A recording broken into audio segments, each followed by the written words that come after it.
welcome everyone. Good evening, good afternoon, good morning, based on wherever you are located.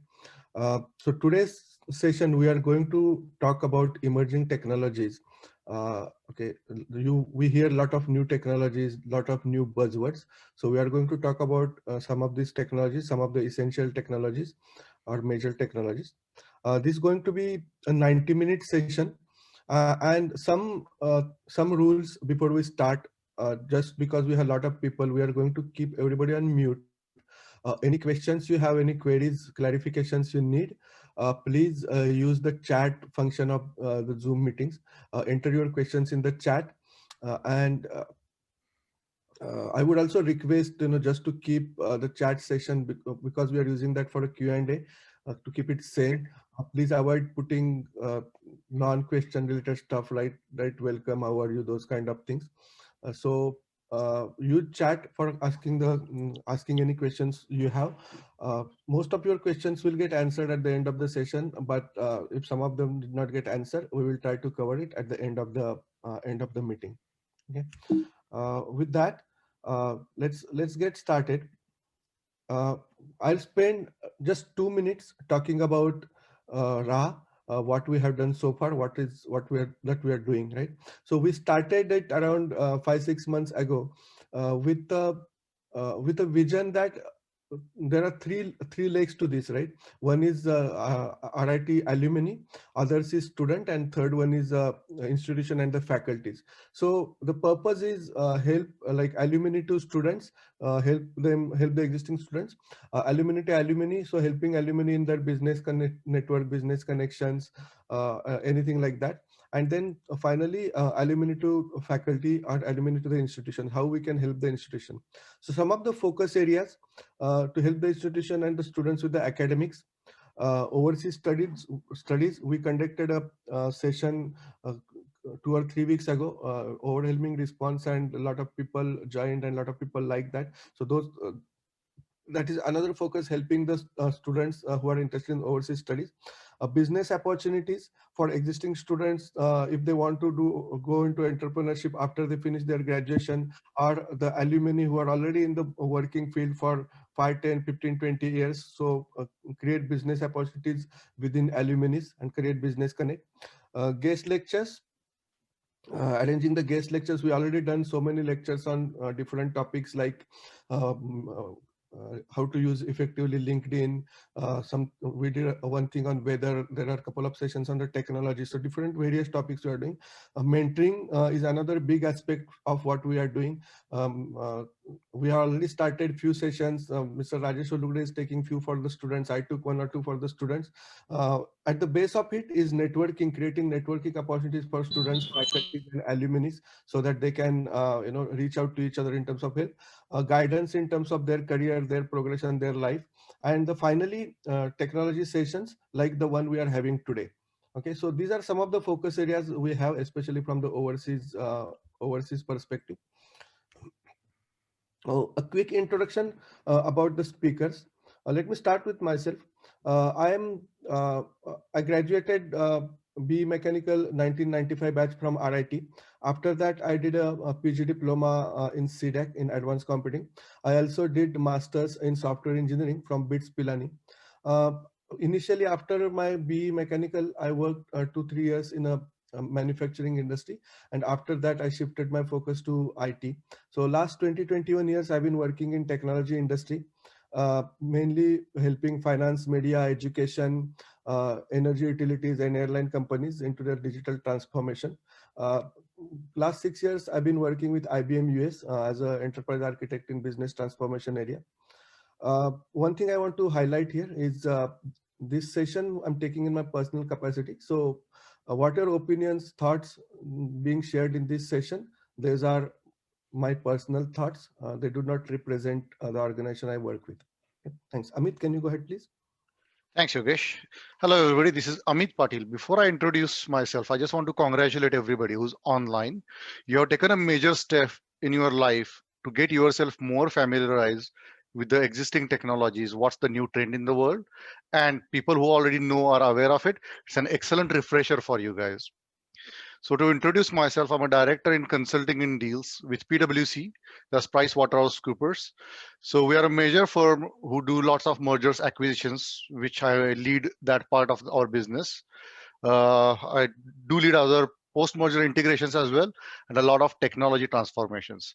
And as Yogesh said earlier, all the technologies and related case studies and examples we will be talking about today, these are based on our experience, our understanding of this industry, and so on. And most of the comments that we will be talking about how life could get easier through the technology and so on, that's purely based on our experience and our personal capacity.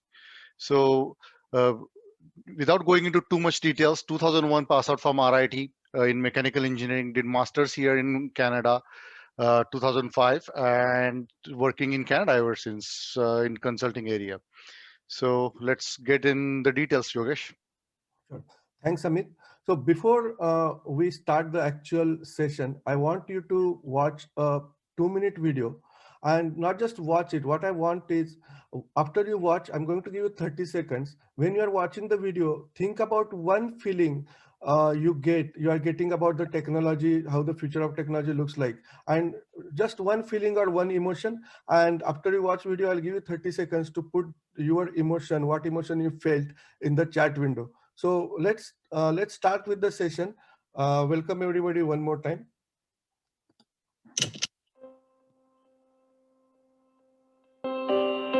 When everything becomes linked with everything else, matter becomes mind, and the possibilities become endless.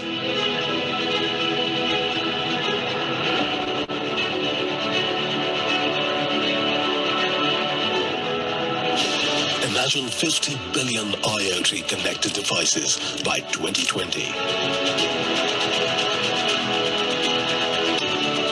Now, imagine the economic impact of these connected machines. $4 to $11 trillion per year by 2025. Wearable devices, environmental sensors, agricultural machinery, components in a vehicle, or devices in homes can all be connected to deliver insights and drive transformation. So imagine if you had smart devices in your home, your car, your workplace, or even on yourself. The world becomes alive. That's Internet of Things. The Internet of Things is making everyday objects into data factories.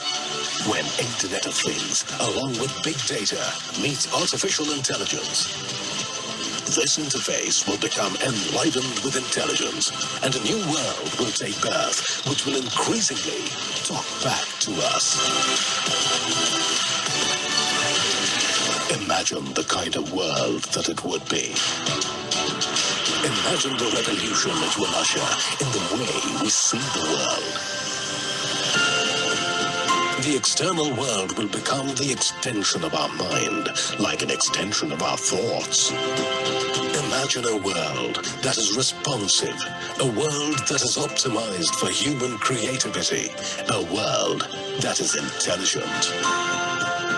The Internet of Things is a breeding ground for new AI-driven solutions and experiences, from self-driving cars to intelligent homes to health. Welcome to the world of endless possibilities. So 30 seconds, if you can just think of some emotions you felt and put in the chat. So think about what would you think about the smart technologies, all these new emergent technologies, and that one word comes in your mind that you could type into your chat box.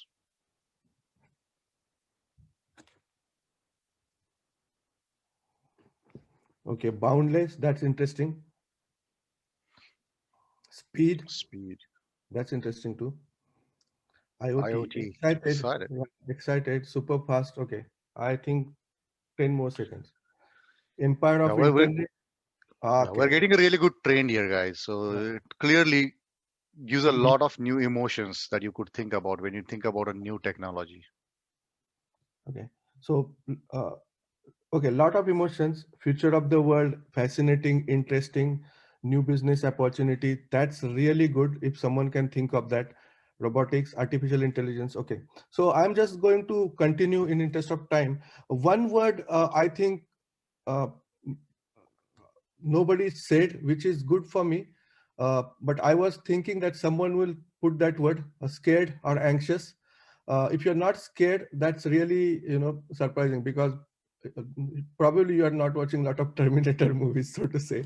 But one thing which comes to mind, a lot of people, they have anxiety about how the technology is going to turn about. A lot of people are scared how the technology is going to take their jobs away, or what's going to happen to their life.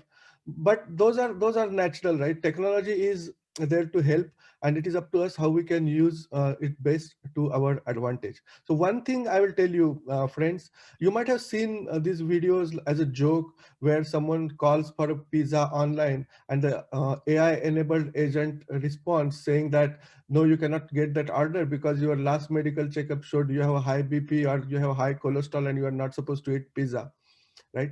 Those things are not jokes. Those things technologically are possible. I think only reason you don't see those is because of the privacy concerns and data privacy concern, but technology is already there. So without much ado, Amit, I'll hand over to you to talk about this slide. Absolutely. So guys, if you look at this slide, you'll see a ton of buzzwords, like all the fancy words that you hear everywhere these days, like IoT, automation, drone, wearable technologies. Like every other guy has a Apple iWatch, Fitbit, Garmin, some type of a watch that's giving information. So we really have three intent. Technologies with Yogesh, can you Sorry. go back? Yeah, So somehow got stuck here. Sorry. Yeah. yeah, so we really have 3 points that we want to take away from this. Look, the landscape of new technology is humongous. The technology is changing absolutely every day. In today, second point is today we have selected the special eight, the essential eight technologies that we think are the essentials for the day today. That doesn't mean tomorrow it won't change. We have done a lot of research around this, and these are the eight that we came up with that actually matter to the industry.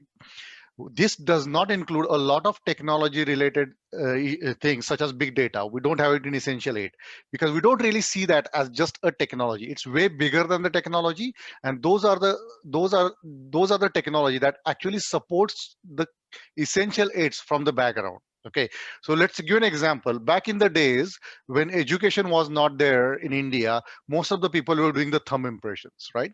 So as a first transformation to the world, they got educated, they started signing. Now as a next change from there, we started from signing to going back to the thumb impression, but this time we are doing it more smartly because we are aware of it, and we're going back to it for more smart ways of doing things, automated ways of doing things. These days if you go into the office, sometimes there is eye scanners, thumb impressions, and so on. So that's essentially keeping the real-time data on you, where you are logging in, signing off, and so on. So that's kind of where we're going with this. So look at the huge infrastructure of it. From all these huge infrastructure, humongous amount of technologies out there, we have selected the essential eights. Yogesh, we could play the next Yeah. one now. Okay. Yeah. Thanks. They say 8 technologies will change our world.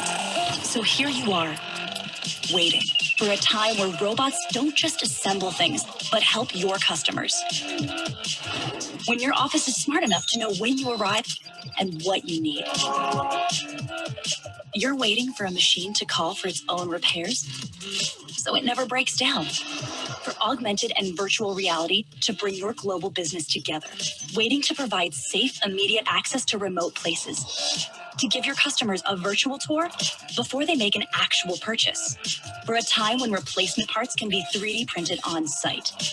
For blockchain to automate trust and authenticate what's real.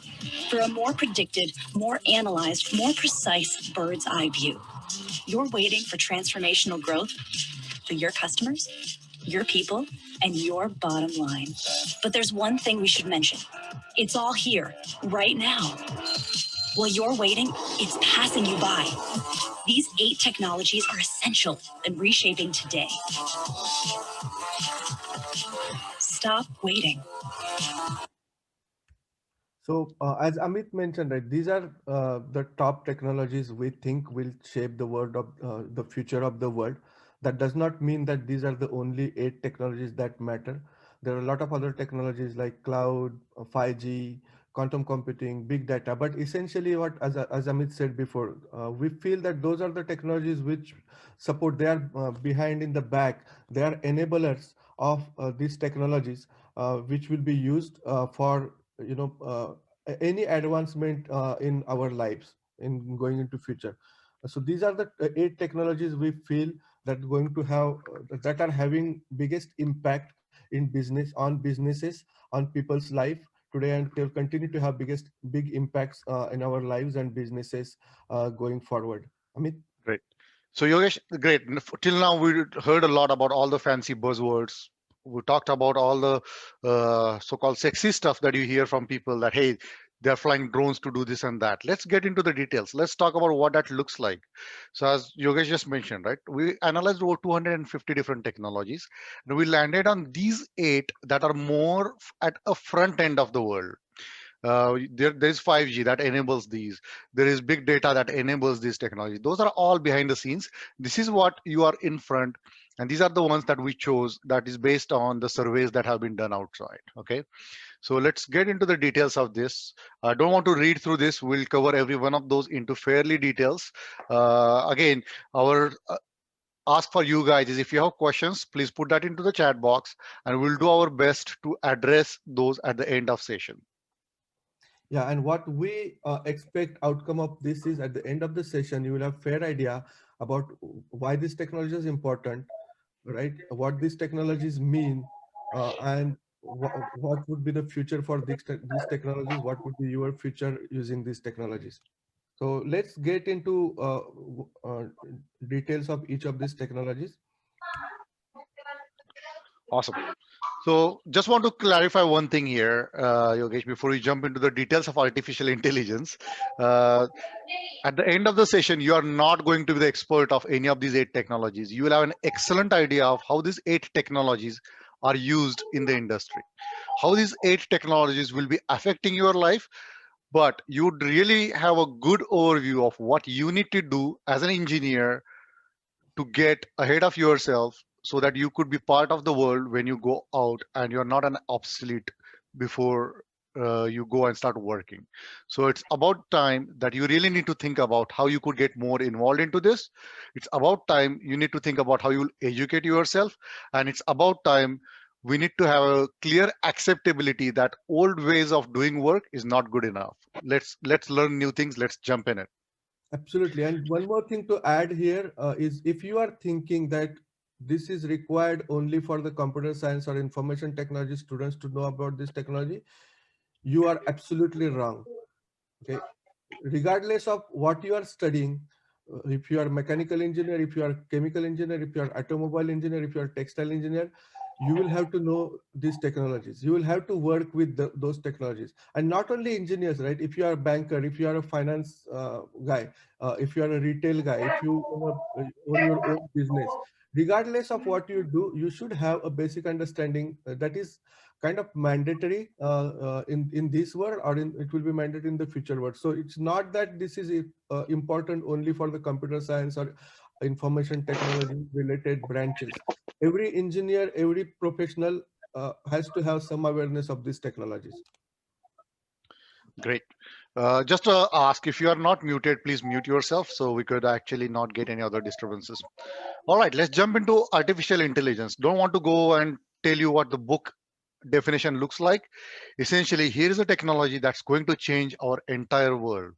It's something that, just to show what's on the slides here, AI is umbrella term for smart technologies that are aware of and can learn from their environments to assist augmented human decision making. Wow, all those fancy words and everything else. What's going on there is essentially a technology that will learn from itself. And as Yogesh gave a great example about ordering a pizza, let's say you have a diabetes or high blood pressure, and you're ordering a pizza and you're getting a message, hey, you should reconsider ordering this pizza because that will raise your blood sugar level pretty high, or you might actually get an attack with this. Giving that level of information is where it's heading. So learning from its own, so you must have heard this term called machine learning. So imagine that you're doing some work and machine knows that you usually do a mistake here. So either it's correcting your mistake or it's recommending you that, hey, you should reconsider this part of your work that you're doing, because that's where typically the mistakes have happened in past, or even further identifying the mistakes and it happens. So when you go online on any website, let's just say Amazon or some other websites, there is usually a chat box somewhere there. Hey, if you, do you want to have a live chat to help yourself? Great. Then you go in and say, yeah, instead of calling on a phone, dialing 4 different numbers, press 1 to go here, press 2 to do this, press 4 for this, waiting for another 5 minutes, and then get a help. These days, we just jump on the chat, just chat as if I'm chatting with a real person, guys. But believe it or not, there is nobody on the other side of the chat. You are chatting with a machine is chatting as if you're talking with a person. Not only just on chat, on top of just the virtual chat where you can't hear anybody, these days even when you're pressing the buttons on phone, there is likely a chance that you're talking with a machine that's helping you to solve your problem based on artificial intelligence. It's recognizing your problems, it's identifying it, it's separating it, and it's getting bigger and bigger day by day. The applications are humongous. So one simple example that I want to tell you. So think about when you go into industry and industry wants to know, where do we spend the money? There are thousands and thousands of ways to spend money in the industry. Think about some simple as like automotive industry. I didn't mean to call automotive industry as simple, but really well matured industry such as an automotive industry. You go in there are thousands of parts, thousands of services that are happening on every single part, every single vehicle that comes out. Now they want to know what should be the cost of this vehicle. What's the cost of running our business? Now nobody's going on Excel spreadsheet and trying to figure this out manually one by one, or not even ERP as a singular word. They're just implementing some AI algorithms that are putting together all the aspects based on the bomb, based on all the information is out there, and putting a quick summary for you that tells you, there you go. Here's how much money you spend, and this is the cost of this particular vehicle, and here's the sales price that you could go on. Yes, there is human touch to it post that on how they actually want to do it, but going to the scale where it will recognize and help you make the decisions. That's the true intent of AI. Yogesh, do you want to add? Yeah, sure, Amit. And as Amit said in the beginning, right, customer service is a big part of this because these bots can talk to you. It can, reduce your waiting time on the phone lines, but not. A couple of more things I wanted to add, right, about other than machine learning. One big part of that is natural language processing, right? Uh, Typically, when we talk about programming, when we talk about computers, so far before AI came into picture, the limitation is we all know that the computers will do what we tell them to do. That is no more true, right? The systems can do the natural language processing. They can analyze tone of your language when you are talking with somebody.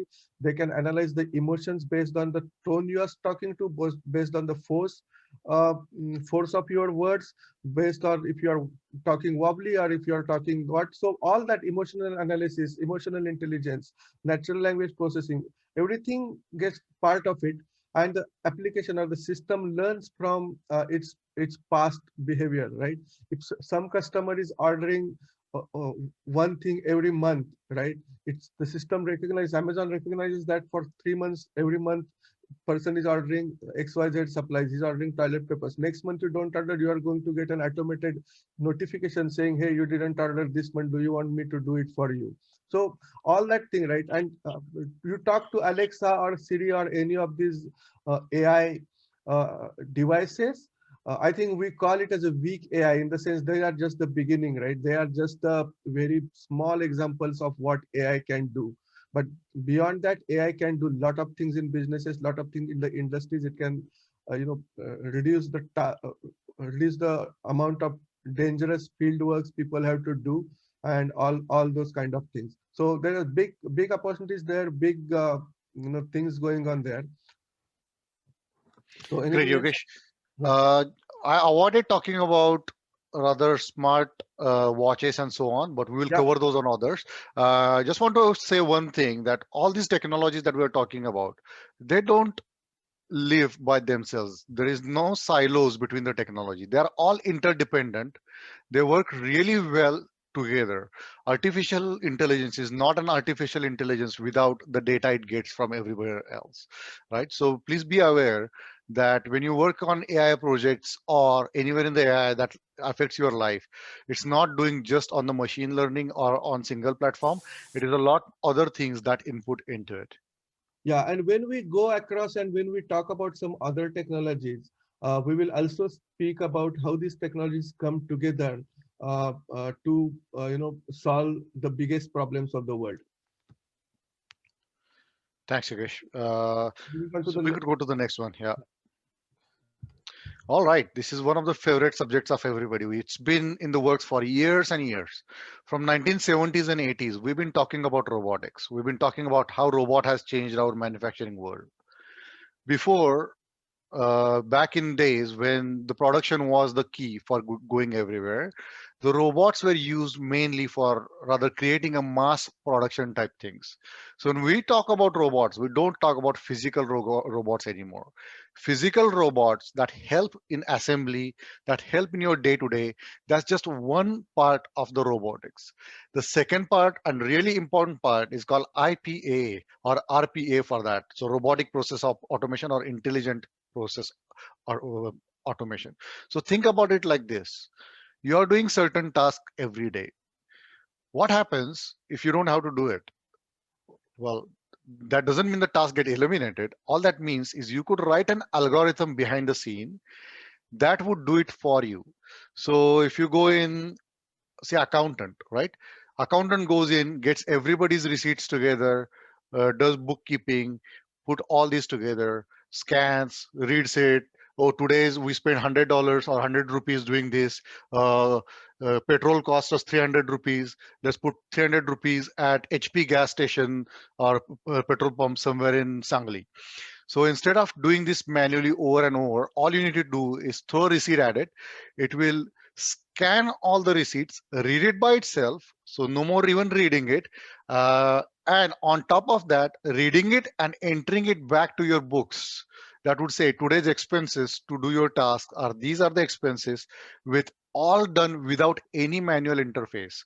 So look at all the jobs that manually doing today of scanning, looking at the receipts, going to the data, so on. I'll take that even little further. There's a company called AECon. It's a huge construction company, engineering EPC company, engineering procurement and construction company. So we do a lot of engineering right now, right? So let's just say we want to build a house. You go to engineer, an engineer puts together, hey, here is the structure you want. If you any civil engineers are out there, or if you're mechanical, you're working on, let's just say, some construction of a pipeline. So you need to do engineering of that pipe. What should be the material of the pipe, what should be the thickness of the pipe, what kind of curvature should be there for every turn so it doesn't loses the energy or it doesn't damage the pipe and so on, right? You're doing the stress analysis and a lot more things there, guys. So think about all these things that it's doing. Now think about, you don't need an engineer to do it.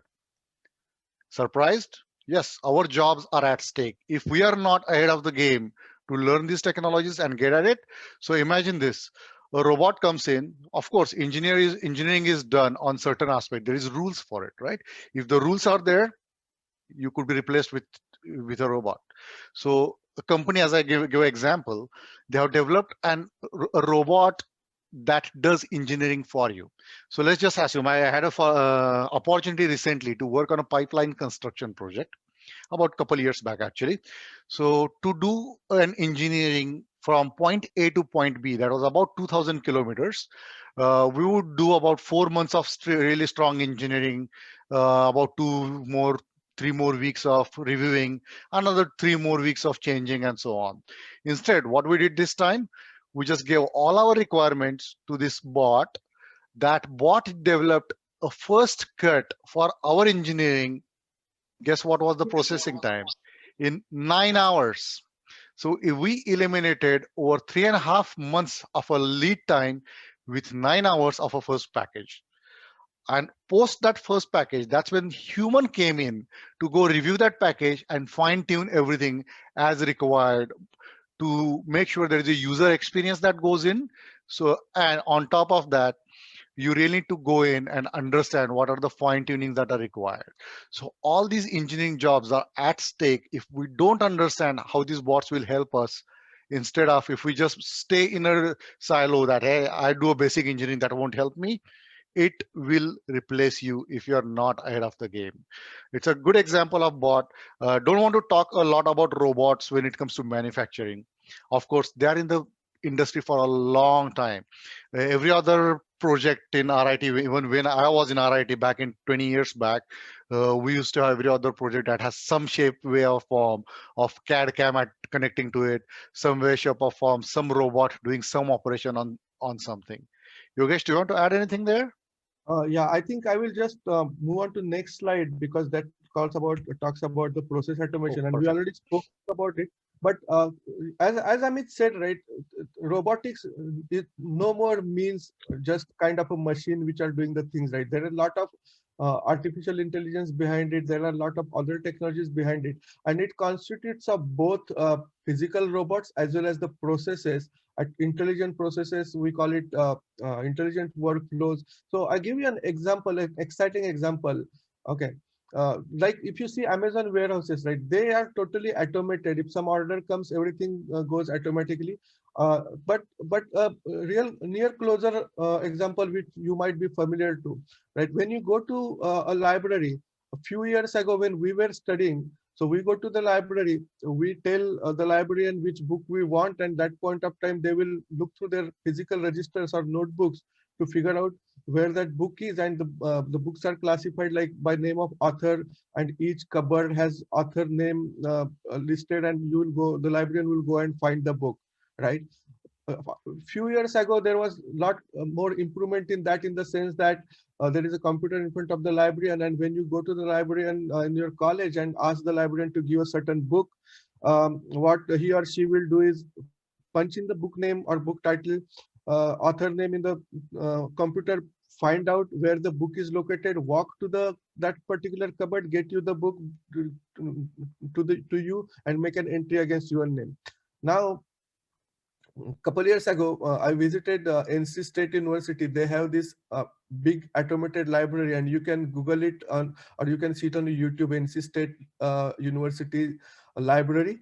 So they have totally automated this process. There are so many kiosks or the devices, touchscreen devices scattered throughout the library. The library has millions and millions of books. The books are arranged not by author name, they are arranged not by subject, but they are arranged by dimensions, like width of the book, thickness of the book, height of the book. And they are stored in a bins like any spare parts are stored. Any student can enter the book from the kiosk or their smartphone device in the library app, which book they want, right? By the time it takes for them 60 seconds or 1 minute to reach the librarian from the desk they are working to, uh, automatic bot get that instruction. That bot looks at which location that book is, and there is a mechanical robotic conveyor. It goes from those thousands of cupboards to the correct cupboard, opens the correct bin, gets the correct book out by reading the barcode of the book, and brings the book back to the librarian. And this happens within like 60 seconds or 80 seconds by the time the students has walked through. So searching through these millions of books within seconds is enabled by combination of physical robots as well as a process based robots. And there are a lot other applications like this, so we don't want to go too much detail, but as again as I was saying, a lot of these technologies come together. So when we discuss further about other technologies, I will also talk about how uh, process automation is helping those things. Yogesh, I just want to take one more example because we got a lot of queries last time about people asking career in supply chain. There are a ton of people who are asking about how the career in supply chain would look like. And hey, I'm really interested in masters in supply chain or so on. There was lots of questions around it. So guys, if you're in supply chain, you better update yourself, because cutting purchase orders as a procurement officer or procurement engineer and helping with the purchase orders APAR, the days are gone.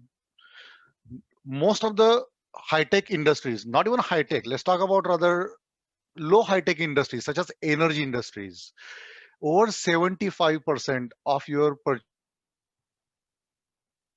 purchase orders are now through bots. There is no human involved. The contracts are set up, and we'll talk about contract setup on the other side when we talk about blockchain. But the contracts are there in other technological blockchain. It will take the contracts from there, look at what your demand looks like. Even it will calculate your demand based on what's going on your factory floor. It will look at what kind of supply you have. In addition, it will look at how your supplier is doing on the supplies that you need from it, and auto calculate what needs to be order it, get it into the warehouse, receive it by itself, put it on shelf by itself. When the work order comes in, it will pick up by itself and bring it back to the shop floor, where likely chance that a robot will be assembling that part. You asked us about a question about you want to have a career in supply chain. There you guys. You need to update yourself on how you could be part of this automation, and that would be the next career in supply chain looks like. That's where you want to be, and that's the intent of showing these slides to you guys, so that you are aware that when you're asking for these questions, these are the things that you need to be ready with. When you finish your bachelor's, when you finish your master's, you want to go out, talk with some guy working in a supply chain. These are the capabilities that you want to show the world that you have, that you will keep you ahead of the curve to be part of the automation. Thanks, Amit. This All is right. another, go ahead. Yeah, go ahead. No, I was just saying this is another big topic. Probably a lot of people have heard about it. A lot of people have known about it. Or, Internet of Things. People call by different names: Internet of Things, smart devices, wearables. Everything comes under Internet of Things, right? Internet is no longer limited to just your computers or your desktops or laptops or servers, right? Everything is internet connected. Uh, by some estimations, by end of 2020, there will be 20 billion connected devices across the world. And that number is probably a little bit underestimated, especially looking at the explosion of connected devices in last couple of years. So Amit, go ahead. Yeah, Yogesh, I just want to give you the simplest form of Internet of Things that happens back in India when you're talking with absolutely anybody. These days, if you talk with any farmer and he wants to start a motor on a whale, what does he do? He doesn't go to the farm anymore and starts the button. What he does, he dials a number, and it gives him a message that, yeah, the motor has been started. If there is no electricity, he gets a message back. There is no electricity anymore. So try again later, rather, right? So that's the simplest form of IoT. You And- like it or not, that's part of the IoT. Yes, it's not the fanciest part of the IoT. Yeah, and actually, I remember a similar example in the hostel where my son would be going. Right, they have the laundry machines in the basement, and you can put your laundry. And once your laundry is done, the machine will send a message to your phone telling that it is done. So you can go and pick up your laundry or put it into dryer. And similarly, when your drying is done, you will get a notice. So the machine will notify you that my drying is done. And I remember, why I'm kind of smiling is I remember I was watching some TV serial maybe which was shot 15, 20 years ago. And this was kind of told as a joke there that, hey, the machine notifies you and the other guy is dumb. He really thinks it is true. That time it was not true, but today it is true. Okay, so Yogesh, lot I of just want to add one more thing to it. So a few years back, actually, I had an opportunity to. I was traveling. Okay, I travel a ton for work, so I had an opportunity to go to Phoenix, and in Phoenix, United States, and I called for a cab, and a cab showed up with absolutely no driver in it. I was pretty amazed because I knew that driverless cars exist, but I just didn't expect that a cab, a rickshawala, a taxi would show up with nobody driving it. Okay, and that was part of the experimental 50 cars they allowed that year to run for 3 months, and I was just being one of the takers to go in it. The simplest example of IoT in that is look at amount of rickshaws are out there, amount of taxis are out there, amount of jobs that could potentially be replaced through it. Somebody asked and very good questions in the chat. I just had a look at that about cyber crimes and so on. Imagine you are in a car that has no driver and somebody driving next to you overs the car and takes you wherever he wants to take you versus you going there. We'll get to that part. It's a completely different conversation. But at the end of day, here what we are talking about is ethical driving about it, ethics about cyber and so on. Yogesh, we could touch a base at it at the end Yeah, of the I slides. absolutely, absolutely, But Amit. And just think about it.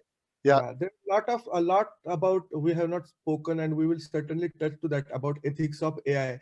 I think there is a separate syllabus, like separate subject for one full year. A lot of universities are offering about ethics of AI, or ethics of technology. So we could certainly talk about that ethics, security. Obviously, right, when the technology goes there, there are a lot of security to be built around it. But what we wanted to highlight is, right, when we talk about this technology, we only think in terms of smartwatches, or things like turning on the lights or turning off the lights from remote, which are very basic applications of these things, right? Which you can see in day-to-day life. But beyond that, these fields can touch any field, right? I mean, last time I gave an example that okay, you might think, okay, IoT, fine. When I go out of the house in the night, I'm staying in 200 kilometers away, but I can still on off my lights so that the thieves do not think that nobody is home. Very basic applications. But think in terms of industry, right? How it can help, energy industry, for example. You have the smart meters now, which can talk two ways between your home to the company. And when the company can remotely disconnect or connect your electricity if you have not paid the bills. If there is a storm approaching, they can give you advance warnings through these devices. If there is a leakage, for example, on a gas line, uh, typically in US and Canada and all, right, the cooking gas does not come in cylinders, right? It comes like electricity through pipes. It is directly connected to a stove. But assume there is a leak in my gas line. The meter could detect that because it is recording high volume than usual, and it can immediately notify the energy company or the gas company, and they can immediately send out crew to repair this gas line, which would avoid causing explosion or things like that. In the olden days, what would happen is, if I go out and I smell the gas is coming, then I call the electric company or the gas company. Then they will pick up someone, they will notify someone else, and someone will come to my home. That can take 2 hours. But with the smart meter, the meter would detect the leakage before actually anybody else would have noticed, be it the middle of the night, and they can dispatch the crew without anybody actually calling them. So these kind of applications are huge, and this is again one of, Yogesh, yeah, I just want to mention one thing. If you look at in practice, there we have predictive maintenance. Even better, Yogesh. Well, great. We have some IoTs telling us about the leakage. What happens if current engineers' job, as we mechanical engineers or computer engineers, civil out there, electrical electronics, there's a lot of predictive maintenance that happens. Even better, it tells us before the leak happens that you have a weak spot here where a leak can develop. Go fix it before it happens, right? absolutely, So imagine IoT replacing an engineer to tell us that here is the predictive maintenance that's required on a line so it doesn't leak, and that's right? the So reality, right? A lot of these IoT devices are fitted at regular intervals on these transatlantic lines, or cross USA Canada lines, wherein any kilometer of the piping becoming weak, that could be predictively repaired before the actual fault happens, or before the actual leak happens. I also wanted to talk, Amit, about a totally different example, how IoT can help environment, or how IoT can help the ecosystem. Okay, there were a couple years ago, there was a big problem in one of the African jungles, that the African rhinos, they were get poached or killed by the poachers. And this is a extinct endangered species. In the whole world, there are probably only 2,000 or 3,000 rhinos of that breed are remaining. And they are getting poached because of their tusks, because of their skin. They are getting killed. So what the forest department or the government did was, they fitted these IoT devices on the antlers or on the deers in that forest. So what happens is, when the deers see the poachers are approaching, they start behaving in a frightened way. They start running around, and that emotion does not come when they see other animals. that emotion comes only when they see, because if they see even a lion or a tiger, their reaction is different, because they are kind of attuned or genetically attuned to those things, what how to behave when a lion comes. But how to behave when a poacher comes, when they see a jeep, when they see a guns, totally different, and they start running in a different manner. And then the notification goes to the forest department, people jump into helicopters and go to that place, because they also get the geolocation where the disturbance is happening, and then they could disperse the poachers before even they think about killing the rhinos. So another interesting example from a totally different line of things. Great. So one last example I want to tell you, Yogesh, is for some people who know me, a couple of weeks back, I went on a major trekking. While trekking, going through some rocks, my phone started buzzing, which was telling me that I am having really high heart rate. My heart rate was over 165. And my watch was telling me that, hey, I need to stop. I need to just slow down, calm down. So I'm too warm. My heart rate is too high. I just need to relax. So these are the examples of what Internet of Things is doing on our lives. Imagine getting a notification before you are having a heart attack. Imagine telling you as soon as your sugar goes up that, hey, your sugar has gone up. You'll probably need additional external insulin instead of taking it daily or in the mornings or evenings, whatever it looks like. Take it when you need it type scenarios. Imagine the amount of savings that it could generate. And I'm just not telling effect on a person. Imagine effect on a society that it will do. How much less stress it will create an already stressed medical system that we have. When we go to the doctor today, we have no confidence where we are getting the right treatment. We hear a lot about mistreated, getting extra money and so on. Having that kind of level of treatments virtually will unrequired if we could proactively, when we say predictive maintenance, we're talking about maintenance of a machine and the maintenance of a man. That IoT will help us change our lives. Yeah, and you got up a good point, Amit, right? Health industry is a big beneficiary of these technologies, right? With AI, data analysis, doctors from any part of the world can get information for any similar cases happened in the other part of the world, right? There are some unique conditions, and they can suggest the treatment not only based on their own experience, but experience of hundreds of thousands of doctors who are working in the similar ailment, similar disease, similar field. So there are big applications in the health industry as well. Moving on And to, yeah, go ahead. yeah, Yogesh, what's in it for you guys as an engineer, as a student, is you really need to learn how these things work. Simplest example that we gave earlier, don't ignore it or just don't clap about how a farmer started motor by just click of a button on his mobile and the motor started and he closed it off when he wanted to close it off.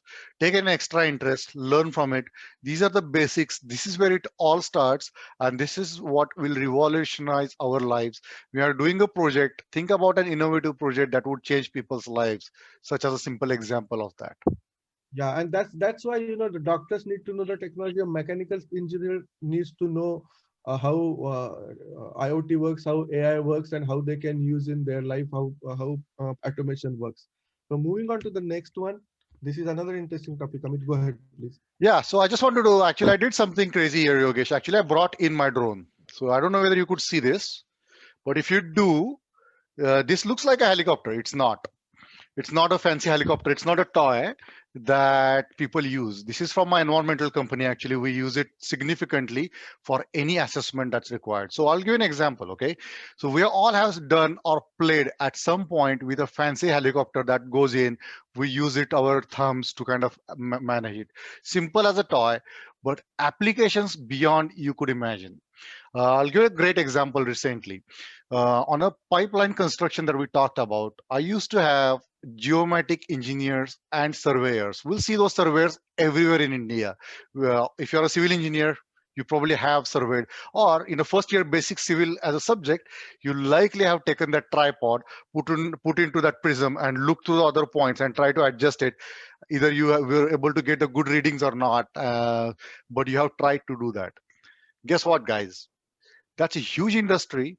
If any commercial construction that happens, any road that gets built, any pipeline that gets constructed, any infrastructure, any electricity line, any pole that gets arranged, you do a lot of surveying, you do a lot of review, and so on. We do not need people to do that anymore. So we ran drones, and this is exact drone that we used to go across. It took the pictures. It did, as Yogesh mentioned earlier, it used AI uh, behind it. It got all the data from the land. It collected all that data. It converted that data in a live fashion for a 2000-kilometer line where I will have about 450 surveyors going out, surveying the land for over 4 months, because you don't know where the pipelines are going through, right? Those could be through the forest, through the fields, under the houses, under the schools sometimes, right? So those drones are taking all those data, collecting it, converting it, and completing the survey within 9 days. So 4.5 months work, 450 people now have been replaced by that single drone, or a few drones that ran onto that line, just flew over it, collected the data, converted the data into a usable data where you could use that data as a real surveyed data. Uh, all that impact of the jobs, I don't want to be negative about it. I would rather want to be positive about it. All the efficiency that it got me, it reduced me the time of over 4.5 months of completion of my surveys in a matter of seconds with absolutely no human error. Well, if I have to go back to certain, I don't drive there anymore. I just go throw a drone, goes there, only do that patch, redo it. Oh, there is a school in between. We want to go around school. Okay, let's run another drone and find out where we could go through and redo the survey on that area. No going back and forth, guys. It has tremendously changed the way we have done work. Another example that I want to give here, rather two, is working with our major gold mine recently. So gold mining is a humongous operation where you have to go collect so much core, and then you have to refine that and you get the gold. So tons of it comes out. So what happens when while constructing the drone, constructing the mine? So this is even not in the working mine when we are building the mine, right? So the construction is on. You don't send engineers anymore to go around, look for the progress, get the progress report. This will be 4 5 6 10 hours of work of, or even a full-time job that time, to go around and get the progress report of everything at the end of day. Not anymore, guys. The drone is doing this every hour, collecting the data by itself and converting the data that it's getting and telling the owners and management what is the progress on your construction in a live site. You could tell if the construction is on schedule, if only a certain part of the schedule is behind, or it will go beyond to tell how it could, you could go in and fix it. You might need another resource on it, or some process is not to the par where it needs to. Yogesh, do you want to add anything on this? I could go on drone all day. I know. I just I don't want to add anything on the drones topic, but I just want to touch something on something you said about the jobs, right? With all these technologies coming in, some jobs will be eliminated, some jobs will move out, some jobs will not be needed anymore. But at the same time, it also creates opportunities in other job areas, right? It opens up lot of new jobs, lot of technology which goes behind not only drone operators, but for example, people who write the programs behind those drones. So the jobs are not reduced in my mind. The job market is getting you know getting changed in a way that there are different kinds of job available now than they were 10 years ago. Like, just to give an example on the drone technology, right?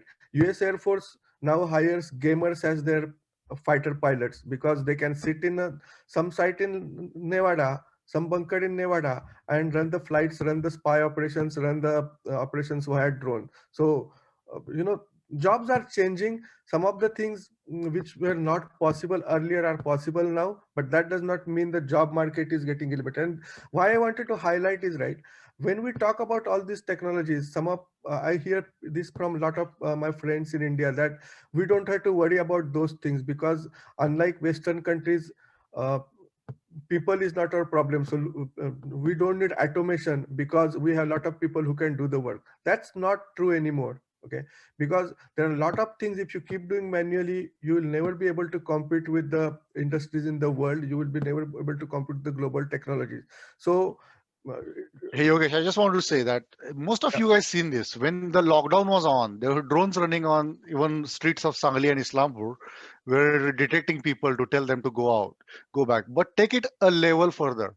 Not only now they detect you, but they recognize who you are, and you get a court summon at your home that you are on the road when you are not supposed to be. Right? That's the application where the world is heading. absolutely, absolutely. So moving on to next one, just in interest of time. All right, 3D printing. Nothing new here. Uh, yeah, there are 3D prints out there. Any part that you would need, you could virtually print it at wherever you are and get it out. I just wanted to get a couple of examples here. Work with a company called BC Hydro, that's British Columbia Hydro. It's a state-owned hydro company, utility company. They bring certain parts from China, and with all the regulations about that part, it takes about 28 days to get the part from wherever in China to their site or their warehouse in British Columbia, Canada. Instead of doing this 28 days of lead time every time, there is a lot of hassle. There is always a part in transit, and this is a repetitive part that they use over and over and over. I don't want to go into the details of technicality of the parts or how the contract worked between the supplier versus 3D printer or so on. But what BC Hydro did, they contacted the manufacturer. They create a contract with all the IP rights still belong to the manufacturer and so on. And they started literally 3D printing the parts when required.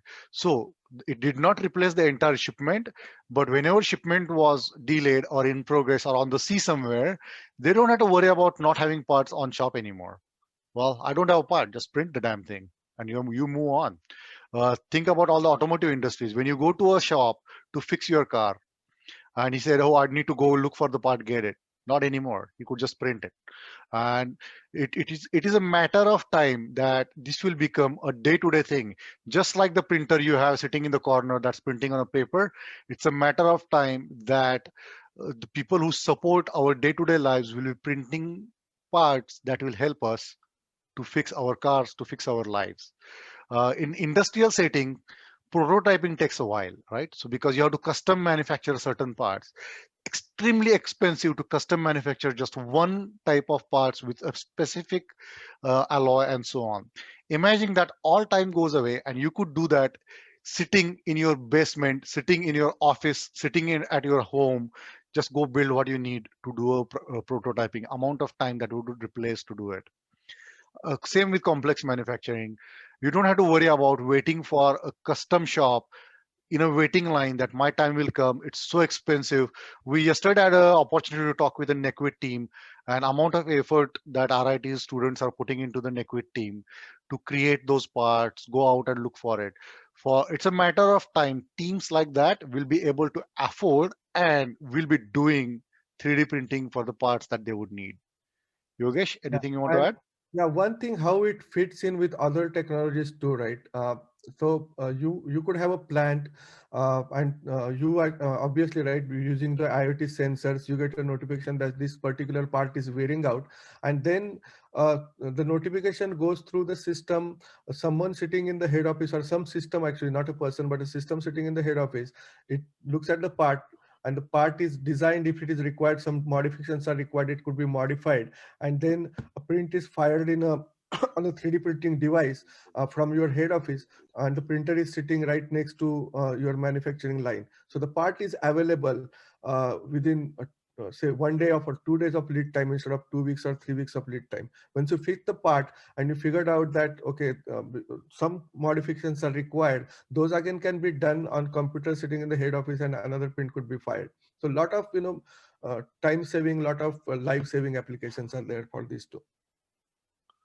Yeah, I see major application in industrially happening in this right now is in the rapid prototyping when the car companies, automotive companies, all these healthcare companies, instead of waiting for custom manufacturing, now they're Mhm. just printing it, you're doing it faster, so you could introduce your car faster to the market than your competition. Yeah. Yeah, let's go to the next. All right, Hello, let's. Yeah, hello. Yeah. Sir, I have one doubt in the 3D printing, sir. Sir, yeah. in the Kirloskar brothers, in the Kirloskar Wadi, in the pump manufacturing unit also, they are using the, right now, they are using the additive manufacturing process, sir. Oh, So, perfect. Yeah, that's a great application, Kaushik. the industrial pumps who they are manufacturing for the water sewage treatment and for the agricultural pumps also, I have seen there that they are using a additive manufacturing technique on their particular domain, sir. Then it is useful in all type of domains, no, sir? You told that mainly automotive purpose domain are very much useful and the remaining are somewhat less. No, But no, how? it's not remaining at some was late. The amount of volume that those people are pushing is significantly high. It's more like saying, hey, we have thousands of cars out there, but Maruti 800 is this much percent because that's everywhere, right? That's kind of the calculation comes in. Industry-wide application, there is tremendous application. It's not only automotive. Thanks for correcting that, Kaushik. Just appreciate that. The reality is the application is absolutely everywhere in the industry. Automotive was just one example where they're aggressively using it. Great. If KBL is using it, like it's awesome, right? They're reducing all that time that they used to put in past. That's a great example, Kaushik.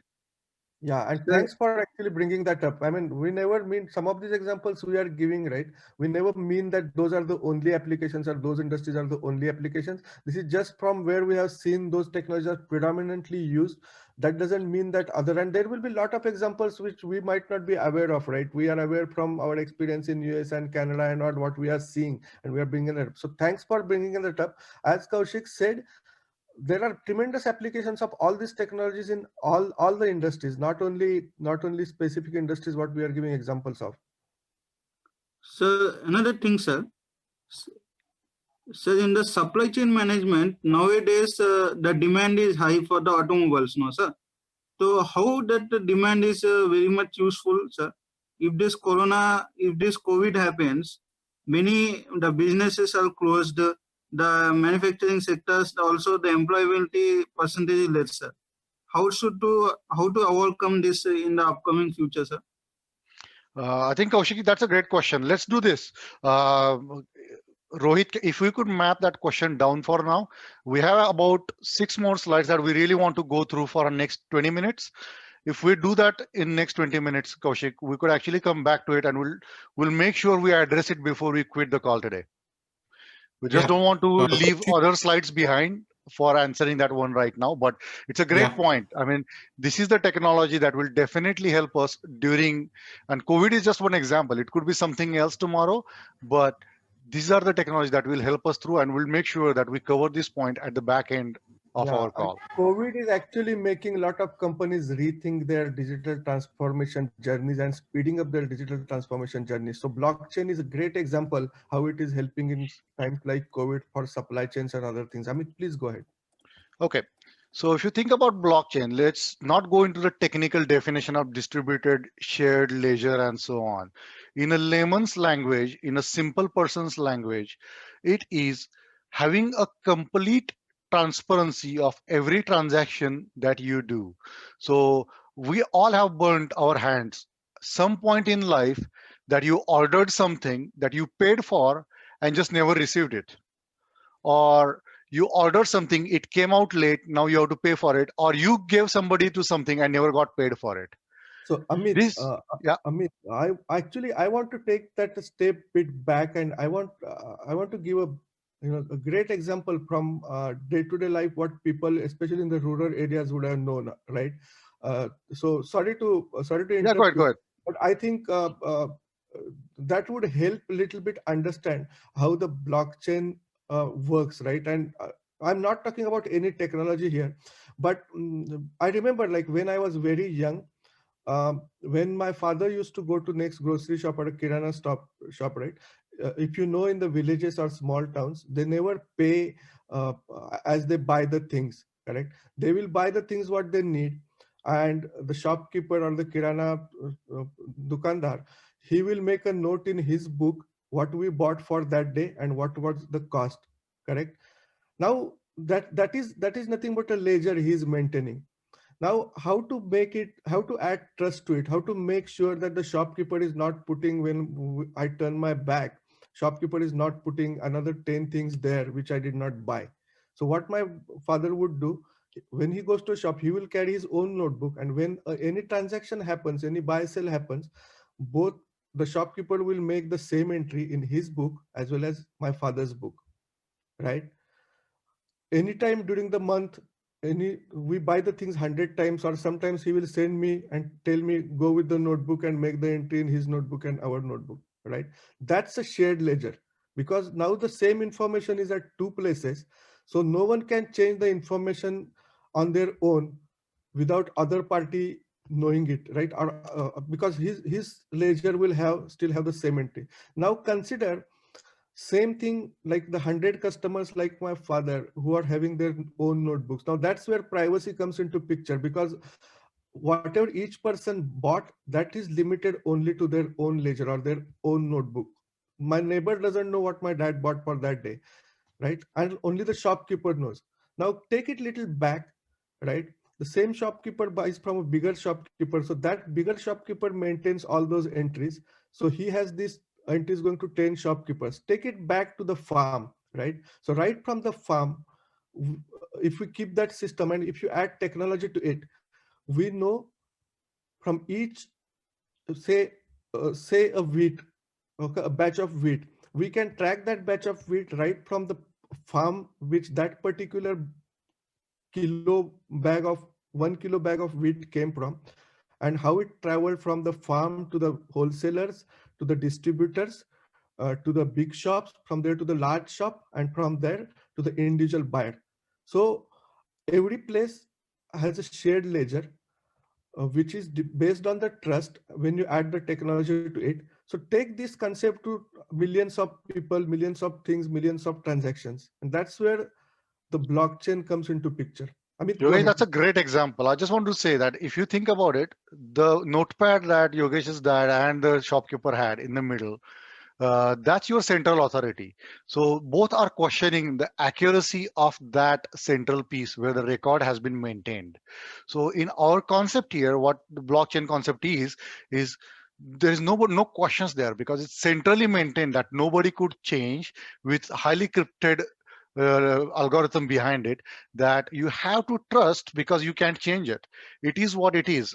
If Yogesh's dad has ordered some grocery items from a grocery store, plus the guy who's putting that in or fulfilled his need through a kirana shop, then it's actually matching with each other. Nobody has ability or reason to question it because there is only one way to match it is through matching through that centralized blockchain. If nothing matches, you don't pay it. And a great example, somebody mentioned there, is Sayadri Foods, right? A few days back, we had a great lecture from Sayadri Farm, and this is actually happening, guys, at a real time in a food sector in a rural Western Maharashtra, where some companies like Sayadri Farm and a lot more companies are actually doing it. That keeps the full transparency of what you are buying every day from your shops. Where does it come from? Who's the farmer? What's the cost for the farmer? Imagine that, right? We hear this every day. The farms are fighting to get the right rates because their cost is this, and the middleman is making tremendous amount of money. A company like Sayadri Farm has virtually eliminated a need to do that and has created a complete transparency for the end user, that's you and me. When I go out and buy few grapes and pay 80 rupees per kg for it, and a farmer is crying that he didn't get money, middleman is happy that he make 40 rupees out of 80.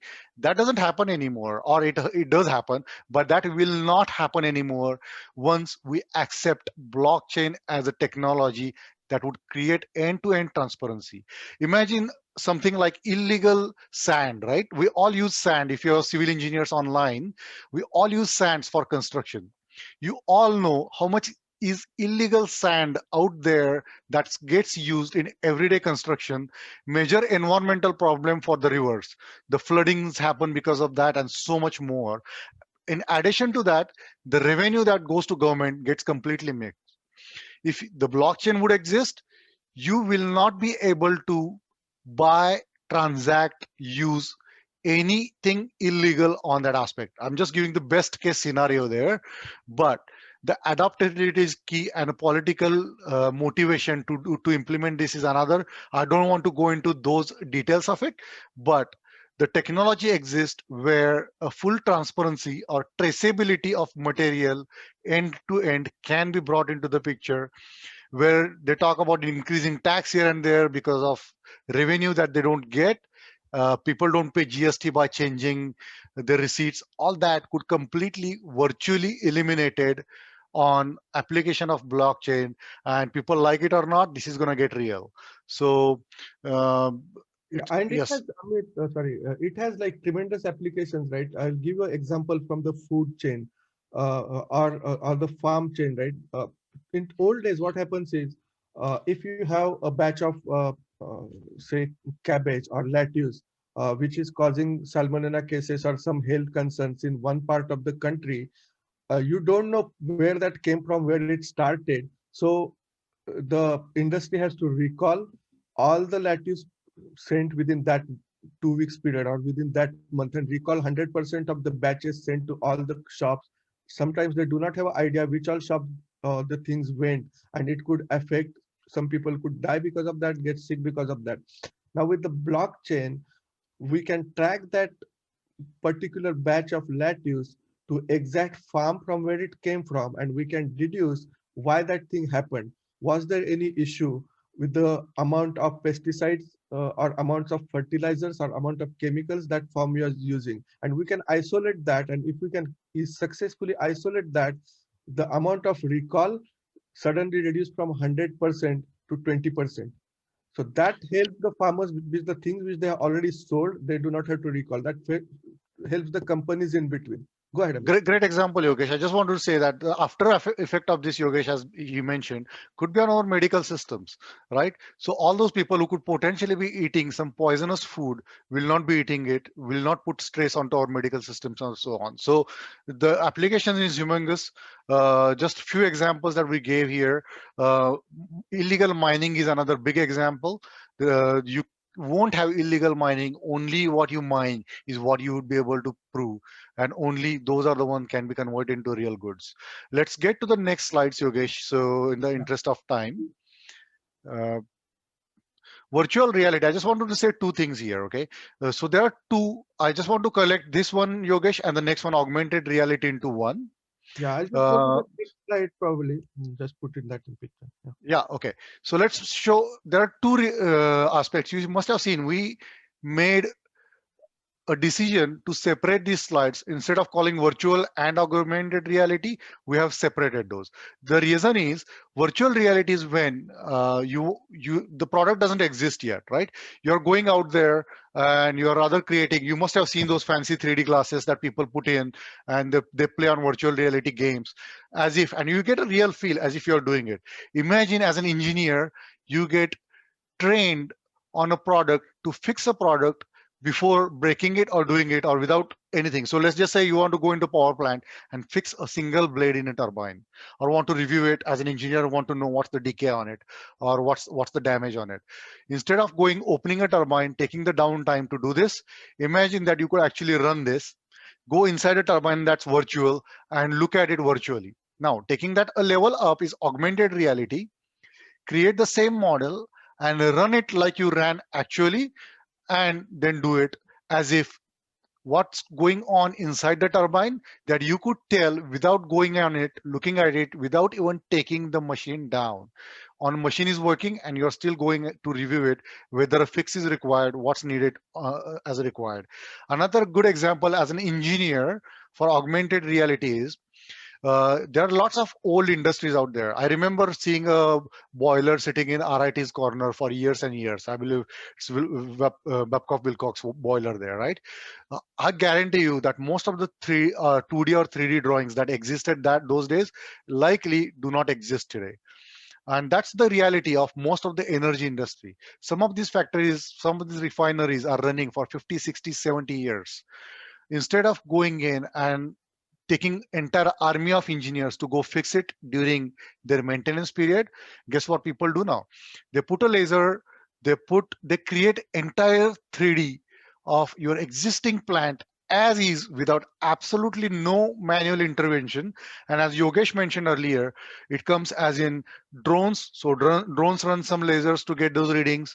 There are virtual lasers, there are fixed lasers, and a combination of different technologies create this augmented reality, create almost a plant that's running today, including the small parts inside, as an augmented reality, and they parallelly run to make sure this actually gets covered, and all those maintenance happen, all those 3D drawings, 2D drawings are at your disposal for review, or at robots disposal at review to tell you where the maintenance is required. So those are really big impacts that are happening. There's a great video that Yogesh actually has about this one too. I would give a simple example to illustrate what AR or augmented reality can do and how it can help. And this simple example talks about if you are basically putting furniture into your office, you can always go to the shops or look at their online catalogs and measure each table, each chair, and see how it can fit into your office space or your home if you're buying a sofa. But what AR can enable you to do actually is you can visualize how those things will look. You can turn around the things, see if I arrange the furniture this way, arrange the furniture that way, how it is going to look. If I change the furniture, if I change the color, how it is going to look in my room, my living room, my office, my bedroom, right? So look at this small video which will illustrate how AR can help. And this is just one example which is very you know uh, close to our day-to-day life. So I thought this will help driving this point. We have 16 employees. You put that into an articulated naturality environment, and you can virtually see how the desk would be set up, perhaps configure them, perhaps change the color, change the type of ergonomic posture, change the seats, whatever you want, and you can see the cost related to any changes that you would make. So it's really a short video, but if you have observed in that, right, this is provided by a furniture company to their buyers, which supplies the office furniture. Now, through their application, a buyer can see exactly, select different options, look how they look, and at the same time, on the top window, you would also observe that if he selects each option, each color, it also shows him what the cost is going to be if he goes with that option for whole office. What kind Yeah, of chair? Yogesh. Yeah. Yeah, I just want to take a minute to check if Ramesh Jadhav is online. He just wanted to give us a minute of how 3D scanning can help in the real world in the turbine damage findings. Yeah. Ramesh, if you're online, just can you unmute and start?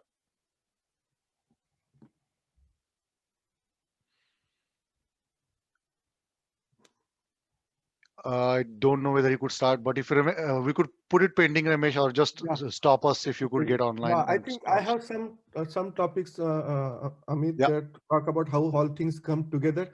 So if Yeah, Ramesh let's is go to that. Yeah. yeah, okay. All right. So here we're just telling essential aids and how they work in the real industry. I don't want to go into the details of every application out of it. And we talked about a lot of applications, but think about more like an ecosystem, more like all these 8 technologies working together as an industrial applications to solve everyday's problems. Again, starting with artificial intelligence, they are giving example, right? On the field data management, you don't go out into the field and start getting manual data anymore. I gave an example of drones collecting the data, doing the volumetric analysis in the mining. Same thing applies for. I just want to give another example, actually, Yogesh, that we forgot to give, was about fleet. If your cars or fleet is running around in the factory, this could actually collect all the data and give efficiencies that, hey, this truck is doing great job for volume.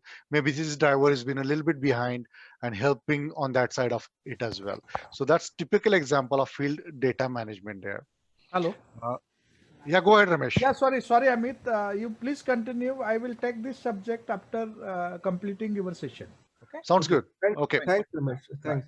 So, Yamit, go ahead.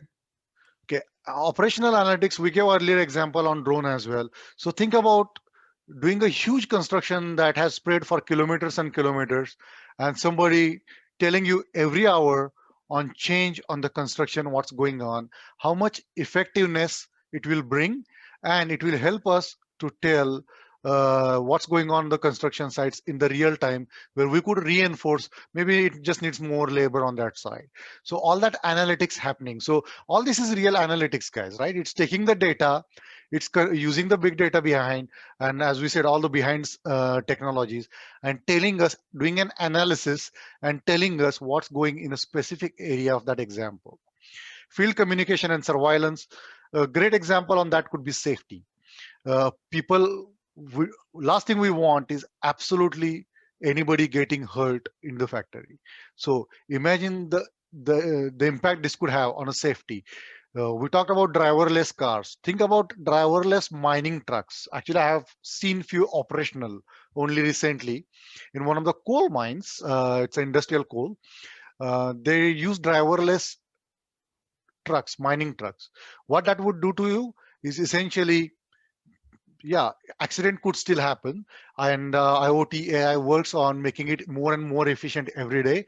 But even if that happens, there is nobody involved in it. There is no physical damage to a human or any living animal that's happening because of that. Huge applications in that area. Operations, automation, and collaborations. We talked about robotics quite a bit. Don't want to go too much in it. But the simplest thing is there is no wireman coming to your house to tell you what's the reading of your electricity today looks like. Somebody sitting in a control panel, control center somewhere else in the world tells you how much electricity you have used today. Yeah, in fact, I mean, that also is kind of not required with smart devices and automation, right? That correct. It's doing it by itself.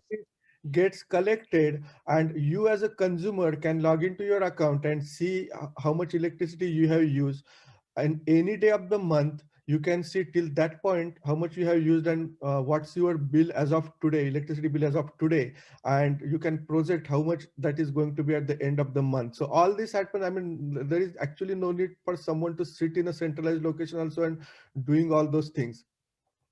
Yogesh, can you also give us an example of how you told yesterday about how we could take some meeting notes using technology instead of having people taking them? Yeah, I mean, a really simple example of automation. Yeah, so some of the things, right? I mean, this is very basic, and I had seen that in Japan actually several years ago. So when we were using the physical whiteboards also, right, blackboards or whiteboards to mark the things, when it is time to erase the board, you can press a button and there is a printer connected to that board which automatically prints whatever we had drawn on that board, right, through markers.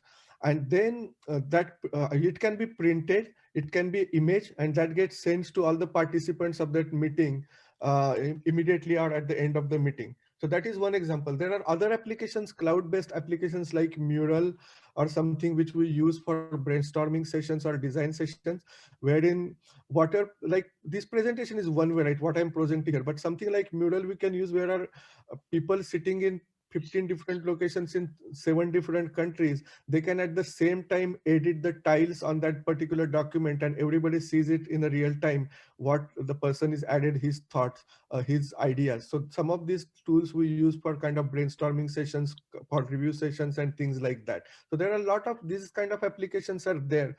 And I want to show actually how all these technologies come just together. one second, Yogesh. I just want to mention that the reason for me prompting Yogesh to tell about this is life has got real for us now, right? We all are either studying virtually, learning virtually, and all these things are happening. And these technologies, some of it are or you already are using, not even knowing that that's what you are using. But the reality is it's already affecting our life. The last point there, Yogesh, before we go into that one is integrated field and planning and delivery. We talked about how the drones gave us a live example of how the construction is happening everywhere, and some part of the mine could be behind, and that's where it will help us in the planning session. Maybe that area needs more labor, maybe it's just missing bunch of concrete that it's supposed to go and it's behind because it just concrete just didn't show up there, or the steel is not there to reinforce to create a slab.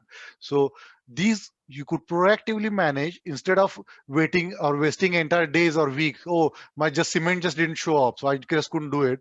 Knowing it at the end of the day and wasting entire day, now we know it at the end of every hour or even before that or in the live environment. So I could either take the same labor, put it somewhere else, or make sure that cement gets there on time. That's a good example of how integrated planning could help with all these technologies. Last is asset optimization. Everything we do will help us to bring efficiencies in our lives. Everything we are doing through these technologies help us to bring transparencies in our lives. And asset optimization, uh, this is a new feat of engineering. As engineering students that are online, this is where we will be heading. We will be using this word over and over and over in our lives as asset optimization is happening through the technology. Over to you, Yogesh. Sure. Thanks, Amit. And I think we are almost reaching the time. I have one more slide to show about it's an animation about how all these technologies come together to create intelligent solutions. I mean, you can call it intelligent solutions, intelligent workflows, Industry 4.0, whatnot, right? There are several terms you can call.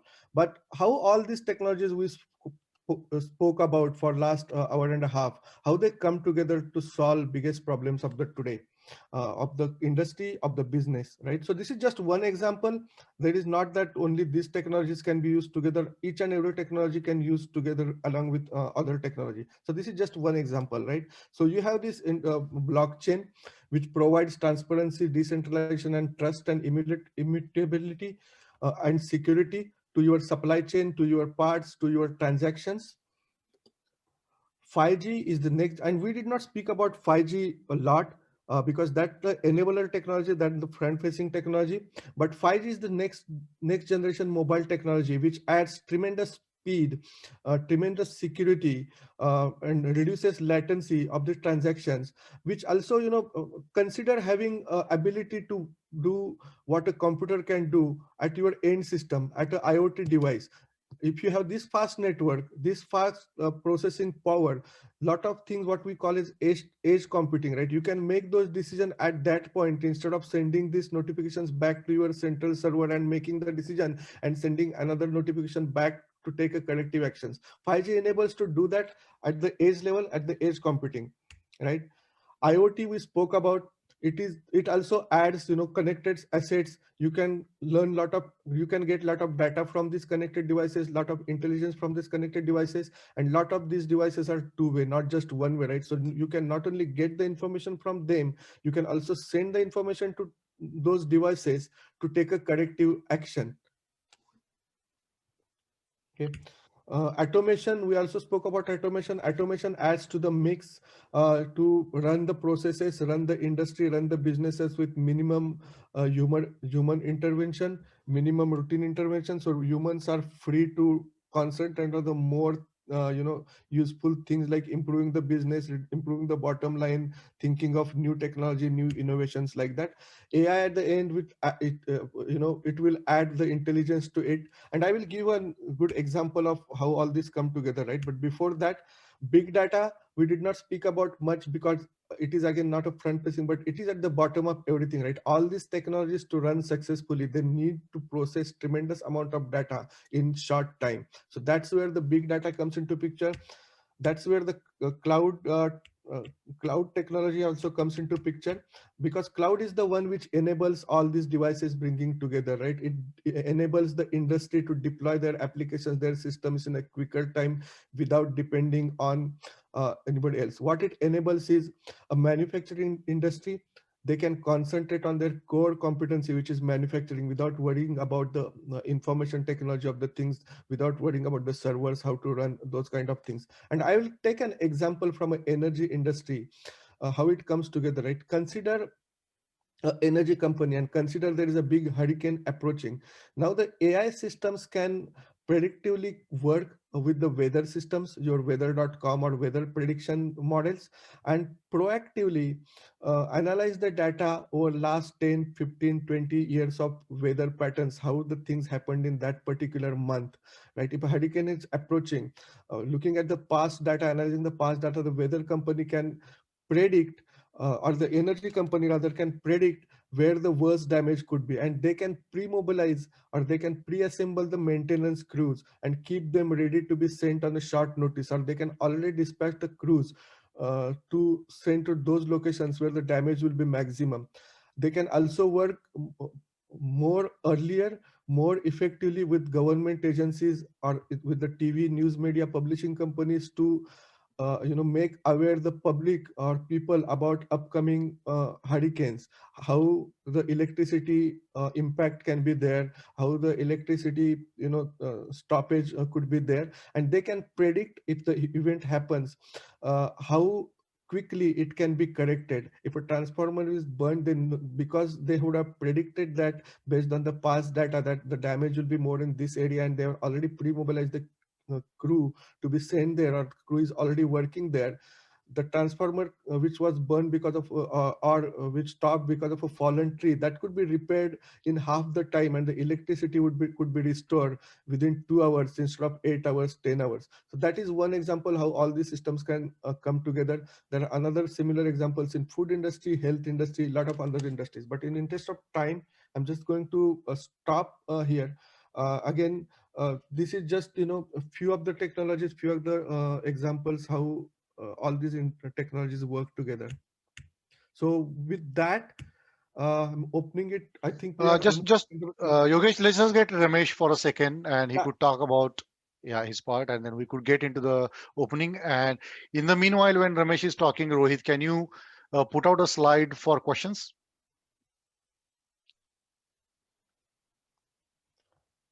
Ramesh, you Ramesh, could go. go ahead for now. Yeah, definitely.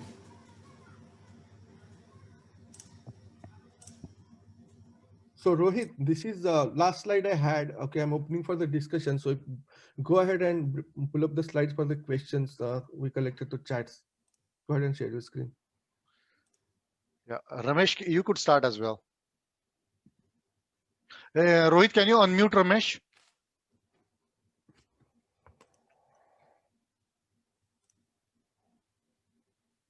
Yeah.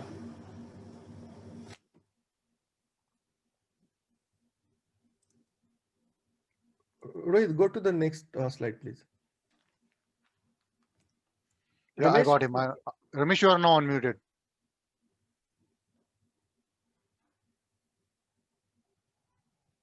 Ramesh sir, go ahead.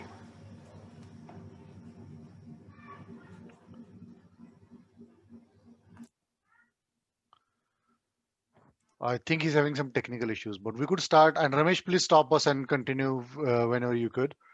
The first question that we got is 5G. Will 5G increase with cybercrime rate? Yes, I wouldn't want to call it just 5G. In general, the speed of analytics, speed of processing will increase. 5G is just one piece of that speed. Uh, Yogesh, do you want to add anything on it? yeah, see, I mean, this question is specifically about cybercrime rate. As the technology increases, right? As I think Abhit also said in the beginning, that when you have autonomous cars, for example, there is always fear of the car getting hacked and somebody using it remotely. Having said that, the technology is also enabling to put stop to all those things, right? For example, 5G is supposed to be more fast, more secure than 4G inherently. It's add those capabilities. So there will be always some bad elements, and as with anything, right, you can use not only technology but anything for good purpose and bad purpose. Those cybercrime rate could increase because a lot of things are dependent on technology. At the same time, some of these things like IoT, uh, AI, 5G, with the fast processing, they will be actually detrimental to the cyber crime because some of these things could be detected in advance. And I will take an example from IoT. Okay, now if you have a 5G enabled IoT device which is say a meter, for example, right? So it see in that case, what could be cyber crime? Like somebody tampering with their electric meter so that their electricity bill is reduced, or stealing the electricity. But with advent of technology in 5G, for example, and IoT, your electricity bill is not only dependent on what your meter is reading. At the same time, the energy companies are also analyzing your usage patterns. So suppose your typical consumption rate is, suppose you are spending $100 of electricity per month, and suddenly 1 month you started going $20, right? The meters are smart enough to notify the tampering, whether it is a physical tampering or whether it is a programmatical tampering. So the energy company will know that the meter has been tampered with either programmatically or physically, and they will send either the crews to correct that, or they can push the next set of programs from remotely, upgraded program or upgraded version or upgraded OS to that device remotely, which will take care of that hack. So it is both ways. I don't think 5G will increase cybercrime rate. Cybercrime rate will increase because people are bad actors are always there. But at the same time, this technology will in fact help reducing all those things. Consider another example from your bank, right? Suppose you buy something on the credit card, and if or your credit card is used by some hackers. Currently it takes 2 days for you to know that when you look at your bank statement next. But with your device, your credit card more secure, it will be, first thing is hard to hack it, reproduce it. Second thing is, if anything like that happens, you will get notified immediately within seconds, or at the time, like the for example, like bank companies track your usage also. So I am making all my purchases for a day in North Carolina. If suddenly I get a charge on my credit card from Phoenix, Arizona, the card company is not going to process that. It is going to actually send me a notification that there is a charge from Phoenix made on your card. Do you approve it? And only after I approve it, it is going to make that charge. So it will in fact help reduce all the Yogesh, cybercrime.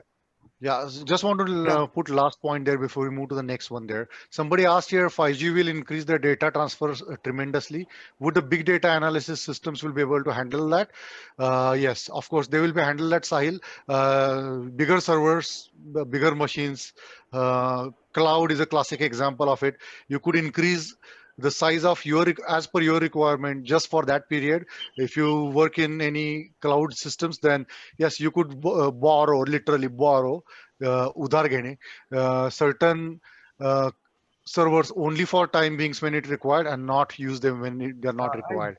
that actually happens automatically also, right? So Right. you can configure your cloud systems or your servers in such a way that if your demand reaches, say, 80% of your capacity, usage demand reaches 80% of your capacity, another instance is automatically spanned, and that instance is alive again till the capacity comes back below 70%, something like that. So it happens automatically, it happens Yeah. seamlessly. And Yeah. other aspect to it, right? There are certain events, like for example, a festival is coming up. We know that Diwali is coming up or Thanksgiving is coming up. There is to be huge impact on the shopping. So typically the systems can, the companies can borrow additional processing power only for those 1 or 2 months period. And that also helps in terms of, in old model, the companies would have to maintain that infrastructure with higher capacity throughout the year, which will cost them lot in buying, lot in maintenance. But nowadays, with these technologies, they can just on demand ramp up and ramp down their infrastructure as well, reducing their expenditure on the infrastructure and in their technology devices. Great answer, Yogesh. Let's go to the next one now. How to make use of these technologies like 3D printing in COVID-19 pandemic? Kaushik asked that question in between, and just want to make sure, Kaushik, not only in this pandemic, this pandemic actually has helped for companies to think differently. This actually helped most of, like, if you think about outsourcing world, work in fairly large outsourcing world as well.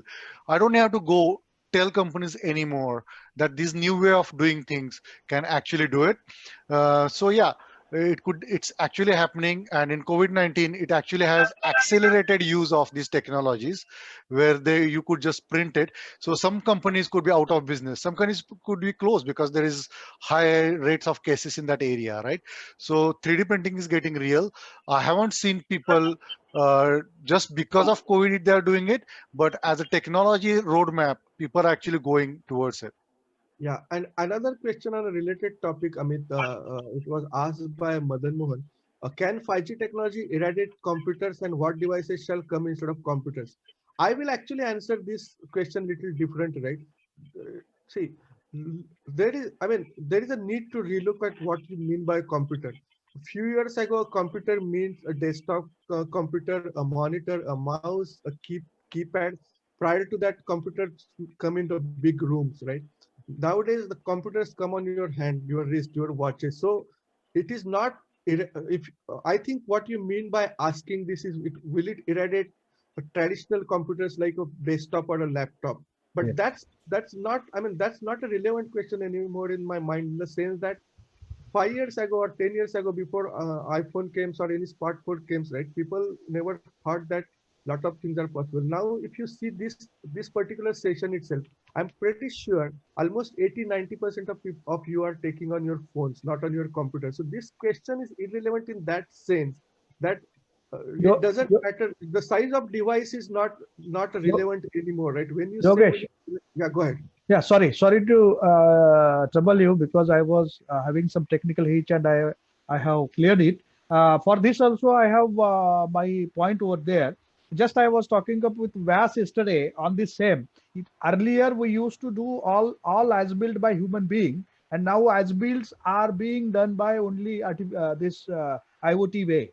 Number one. Number two, 3D scanner. I have seen this technology in refineries to be used in Reliance Industries 5 years back, and I was stunned to see that. अरे यार ये क्या होता है? एक जगह पे camera रखेगा रिफाइनरी में, it is catching all over like pipings, vessels, equipments, everything, and drawing the tentative sketch on the screen, and based on that detailing has been done, and you will get the realistic view. And that was surprise that time, because it was, I think, 5 to 6 years back. First time private refinery tried, because in government refineries in India, as I worked for many years over there, still record keeping and finding out the traceability of the record is a big question. Many times I used to go on the offshore platforms, we could not find it the record. So there are many difficulties we faced. But by these technologies, Yogesh and Amit, I'm very happy to clear myself that की पहिल्या माझ्या concept एवढ्या clear नव्हत्या की बाबा AI म्हणजे काय, आम्ही ऐकलंय फक्त आर्टिफिशियल इंटेलिजन्स. अरे पण आर्टिफिशियल इंटेलिजन्स, मशीन लर्निंग हे कसं कोरिलेट करायचं आपल्या डे इन डे आउट किंवा इंडस्ट्रियल ह्याच्यासाठी. तर I am very much thankful to both of you यार. You have given so fabulous examples. I have noted it down. I was just listening. Then I have taken my pen and paper and noted down, because I want to highlight those. Just to give me a 30-second to 1 minute. I will just elaborate, because I'm very much eager. One thing is, in artificial intelligence, you have given example of where pizza delivery. The pizza delivery, if we are getting with the sugar detected by who is that, yes. So in that case, it is very much advanced stage. आपको पता हो रहा है कि भैया तुम्हारा sugar है, तुमको ये पिज्जा मत खाओ, इसमें शुगर ज्यादा है, तुमको प्रॉब्लम हो जाएगा. That means it is giving the alarming danger situation to customers. Second, Yeah, sorry, go ahead, Ramesh. Sorry. Robotics, it is reducing engineering period from 3.5 months to only 9.5 hours. Boss, see, this is where it is going to take the technology here. See, I worked in a core engineering group for Engineers India Limited under Petroleum Ministry. We used to fight for bloody engineering. Feed engineering period was more than construction period. Okay? It was, so and it's never completed, Ramesh. That's the worst part. Exactly. And still we were struggling to get the final drawings to endorse and get the certification done. Okay, in my area. Still, you will not believe, I left my government in 2010. Still, people are contacting me. Yeah, where is this drawing and where is that drawing? How to do that? Means this is just beyond imagination. So that robotics means what? You have elaborated in well fashion. IPA also you have given a good example of library in your states where library gives shape and size and dimensions of book. Location है, सब है, मतलब everything in picture. आपको वहां है नहीं है, कैसा लेने का है, and that is with in 30 to 60 seconds. Means आप एंटर करने से पहले ही आपके हाथ में मिल रहा है या आपके पास मिल रहा है. That is fabulous. मीन्स मैं तो अभी इतना पागल हो गया हूँ ना अमित एंड योगेश, मतलब I am fan of you यार। अभी आप दोनों मेरे को इंडस्ट्री रमेश, एप्लीकेशन में लाना है। ये Ramesh, just YouTube में जाके just look for Hunt, Hunt Library, NC State University. You can see that video. Okay. And I don't know whether you were going to say something ahead, but I just want to switch back to Manmohan's question and just add Yogesh, to- just 1 second. Okay, I just want to ask Abba to take it. He actually want to add something on it. Yeah, thanks, Amit and Yogi. You can hear me, correct? Yes, we can. I think fabulous session, guys. I think wonderful. I just don't want to repeat what Ramesh said. Efficiencies, I think I'm just noting some points. Bringing efficiencies is a great achievement of all what you're talking about. Collaboration is second thing. And classical example, like Ramesh said, 5 years back, Reliance being using that.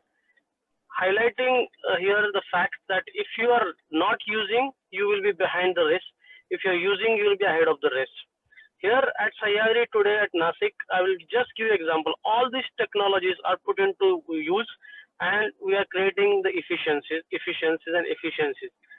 Right from like Uber model, the farmers are booking the pickup vans from the central processing unit that today I'm going to harvest, so that not only the time is reduced, wastage is reduced, but everything is planned in a very, very systematic way. Things are happening on ground. Why I'm trying to just take few seconds from everyone is that it is not only software field which is using these terminologies and technologies.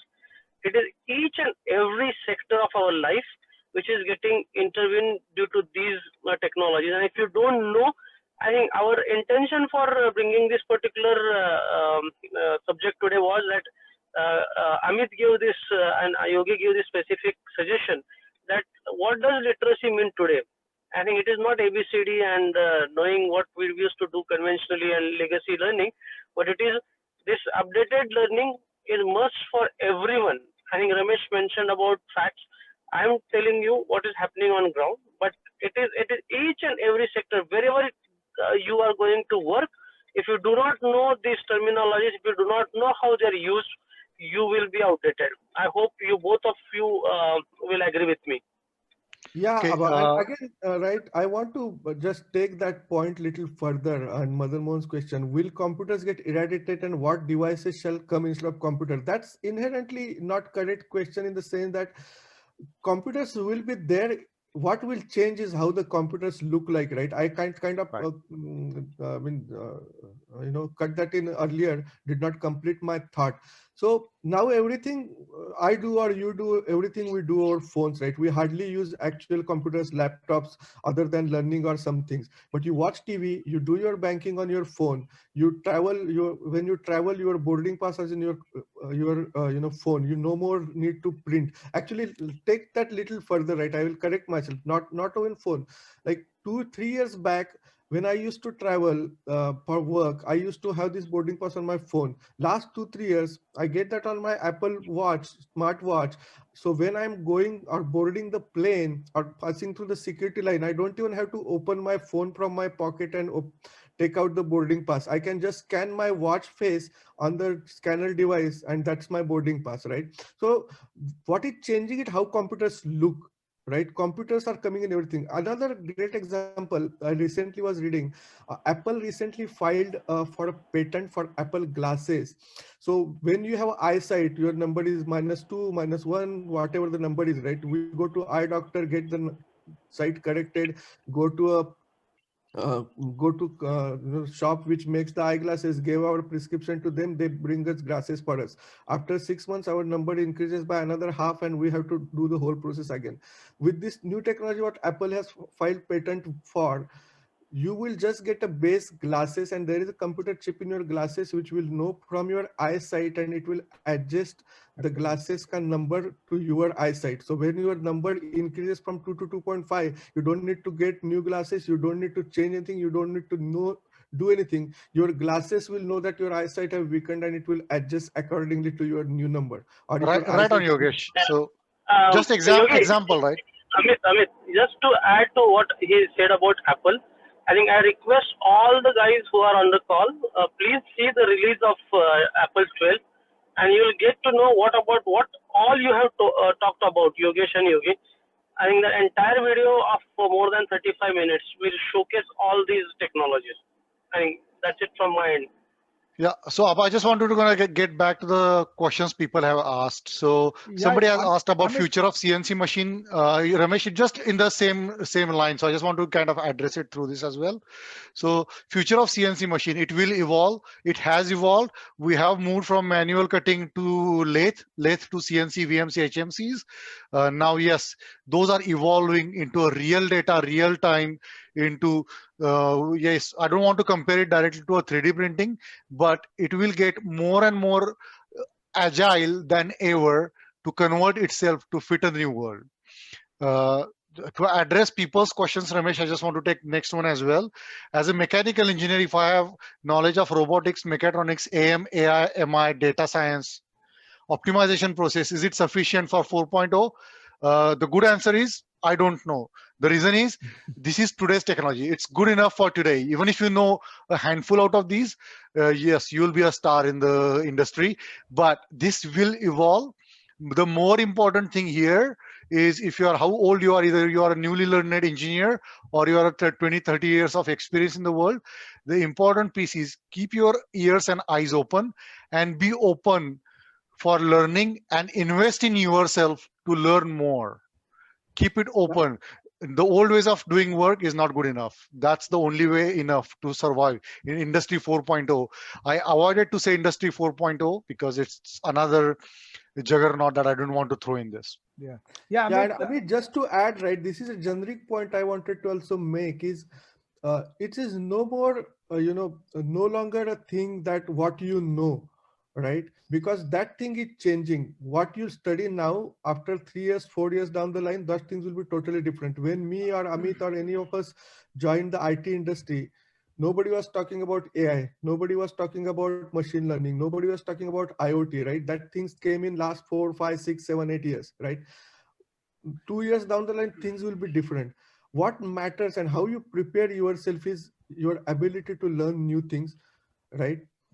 Just don't, I mean, anybody can learn from the books and what is there in the exams and learn from the exams. Where you need to adapt is, as Amit said, keep your eyes open, keep your ears open. If you hear of any new thing, how fast you can learn and understand the things, that's going to be the key for any employer. Like if I'm looking for to hire somebody, I'm not looking how well he knows Java or how well he can tell the syntax or how well he can code something in Python. I'm going to see, or I'm looking at how independently that person can think, how quickly he can adapt or she can adapt to the technology, right? Anybody can know the syntax, anybody can Google the things, anybody can read the books and write the syntax, but how well you can think around those things are going to be more and more important. And one lesson of all this is this technology is freeing ourselves from doing the mundane tasks, and you can automate the mundane tasks, but the second part of it, if we do not take it, we all going to be get impacted, is when we are getting freed up from doing all these mundane tasks, all these mechanical tasks, all these day-to-day tasks, we should use that time to do the things which will really matter, like, how to Yogesh, improve my business. Yeah, go ahead, Amit. yeah, just interest of time, we have one last question that we could address before we actually get to the closing of it. So difference between AR and simulation. Simulation is running independently, whether AR is getting input from a real system. So let's just say a turbine is working somewhere and you have put some sensors to a turbine that, hey, you change the gas quality. I don't know if you are aware of octane qualities of gas or how much kilojoules of energy it would dissipate from it. So you could take those input it into a simulation, and simulation will replicate what's going on in a real world. That's essentially what AR is. Simulation is the first step of AR. When you create AR, the first step you do is create a real simulation on it, and the simulation will take input just like happening on a real machine. That way you don't have to machine to see how it's getting damaged or when the maintenance is required to be done or anything like that. Amit, Amit, Amit, just if sorry, I add It means just I'm on that same question. It means that to success AR or simulation, we need to put some sensing elements on the existing turbine. Then and then only we could able to know the damage or R- any defect Ramesh, discontinuity. Yeah. yeah, a little more than that. Okay, so sensing elements Mm. and all the background stuff like big data, because now you are taking a sensor, any input that changed from the past, you are analyzing it through a big data fast enough, you are converting into a signal to go back into a simulation, and then simulation will show how the changes are happening in a real world. Yeah, and if I give a quick, simple example, right, Ramesh and others, that video we saw about AR earlier, simulation would mean that I upload photos of my, for example, living room or my office, and then that site shows me how different furniture will look different in that room. But when it comes to AR, right, on my phone, I'm rotating my phone sitting on my desk in the room, and I'm seeing how that furniture will look in my room physically. The room is same where I'm sitting, and I can looking through that phone. There is one great example. I don't know whether Android has that or not, but Apple phone has. You can Google on Safari any animal, for example, tiger, and look that animal into AR. You can just rotate your camera around the room and see how that animal will look in your room. So that's the difference between AR and simulation. Okay. Okay. And next step would be essentially, if you kick that animal, what that animal would do to you would be the output from it. Yeah. In fact, I had that video, Amit, of a dinosaur in my room, I do my have one too. work room. I wanted to put that on a slide, but it did not flow with the narrative, so I didn't put it. But I had put a dinosaur in my room in one of the slides, which I removed in interest of time earlier. No, Okay, let's means Amit. Yeah, sorry, boss. I go ahead, know go ahead, the Ramesh. time Go is ahead, go going ahead. on, but it is of my interest because I am day in day out working with the industry asset and asset integrity, and all your aspects are related to that. What I am finding now. So what happens, in old days, still we are using this videography for the non-accessible objects like compressors, turbines, and huge motors and all, because human being cannot enter into that because accessibility Exactly. issue. Then Yeah. into that case, what we are doing is we are putting video scope for visual inspection, and once we could know visually, and then we are finding out the problems to that.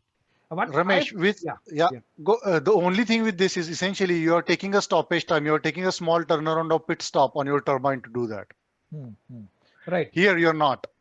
That is what I would like to understand. But So anyway, you're not losing the revenue because of that, right? Because as soon as you stop the turbine, that means you stop revenue. You stop revenue, the right, output. right, In this right, right. case, you're going to a level that you don't lose revenue. I just wanted to show you the picture actually that Yogesh mentioned earlier. Here's a example of a picture of Exactly. a dinosaur standing in a Yeah, hall.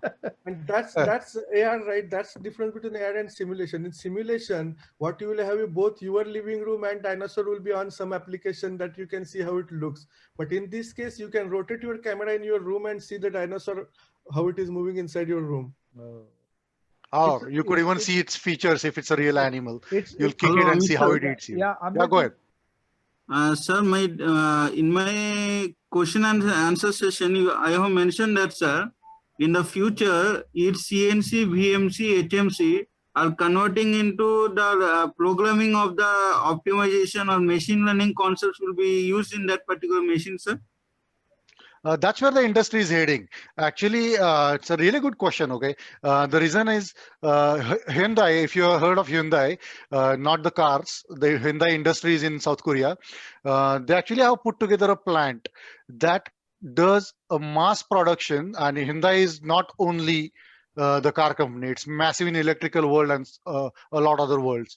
But they have put together an entire factory that does a smart manufacturing. They are taking multiple concepts and rather converting, or I shouldn't say converting, they're really building a product that could do a mass production at a smart level, if that answers your question. Yeah, and one more thing, I think we Thank are you, sir. already not over time. So someone asked, will the session will be available online later? So yes, we have recorded the session, and once the recording is available, we will share it with the participants. Yogi and Amit, I really appreciate your efforts and your knowledge.